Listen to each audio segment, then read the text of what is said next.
Today we're talking about valuations in the residential development market and how they're being impacted by the current funding environment.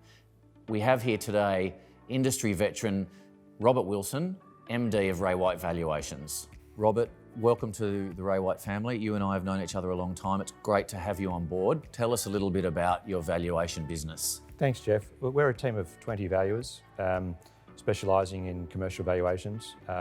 We've got teams specialising in residential development, going concern and general commercial. I know you and the industry knows you as a specialist in residential development valuations. We've had an amazing last 8 years in this industry, in this market, from some very high highs to what I see is now a normal market. How are you finding the market at the moment? I agree, Jeff. I think we're coming from a very, very high, equivalent to, I guess, some might consider like a gold rush kind of environment to back to normal marketing conditions. Obviously things a lot softer. We've had lots of influences from outside, such as government regulatory environments, pressures on banks, foreign investment, that kind of thing. With the current funding environment, how is that changing your business and the flow of the valuation process? So, Jeff, we're seeing a lot of developers having to look for alternate funding from moving away from the major four banks.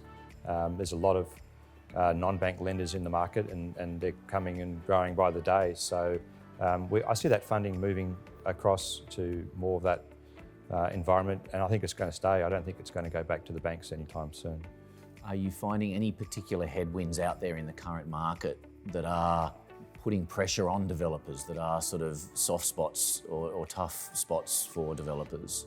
We're seeing areas that are oversupplied and large format type of product. Things that are well located and in areas that aren't oversupplied, I think are generally doing reasonably well. Yes. Again, in a normalised kind of market. Yes. But there are areas that are oversupplied and are having problems. You were mentioning when we were chatting yesterday, you're doing a lot of build to rent, yes, build to own type valuations. How is that? That's a real trend at the moment. It is a big trend, and it's a trend for developers to try and get equity out of their existing project and be able to roll into their new one. So pre-sales are slowing up, and in some areas, so that's the way they can get their equity out and move on to another project. Yes. And a lot of the banks are coming up with products to fill that void and that need at the moment. Like my business, like any business, it's all about momentum and deal flow. The market has normalised, less transactions. Have you found that the same in the valuation business? So Jeff, our business has predominantly traditionally been 80% main bank work. Yes. That's changing to more of a 50-50 balance at the moment as our clients follow the funding path, and which is predominantly now non-bank lending. So we're doing a lot of more work, probably the same amount of work. So we've got a large base of clients that we deal with constantly. Yes. And they're following the non-bank lenders. So Yes. we're still busy, Yes. but just dealing with different lenders. There's talk in the market at the moment that we're coming up the other side. Some are saying we're looking at strong increases in residential values over the next year. What are your thoughts? Look, again, it's location. I think that comes back to where and what it is. But I think there's certainly the market is definitely firming up. I think that we're seeing the supply getting taken out of the market. But there is some oversupply, as we've said already. So I think it's going to be 18 months before that, 2 years maybe before that supply is taken up, and we're back to where we were 4 or 5 years ago with an undersupply and pinch points on planning and construction starts and that kind of thing.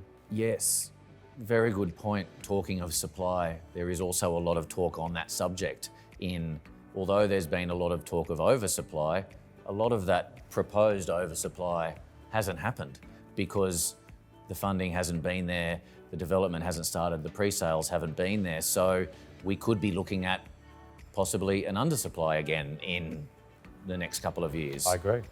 Yeah, I think that there's a big possibility of that happening. I mean, the starts this year's been quite slow on starts and approvals. There's been oversupply issues, but I think that'll be absorbed over the coming 18 months, 2 years, and we'll be back to where we were. Are you finding your development clients are still feeling like holding off launching projects in terms of residential apartments in Sydney Metro, or are they happy to launch at the moment? I think some are happy to launch, others are happy to sit back and just wait and see it out.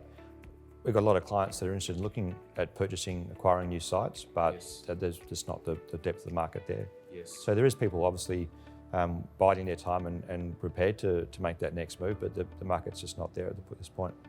In this market that we're seeing, this normalising market, what have you seen with your clients? How are they adapting and what are the changes that they're making to sort of get through this period? Jeff, we're seeing clients building obviously much smaller projects.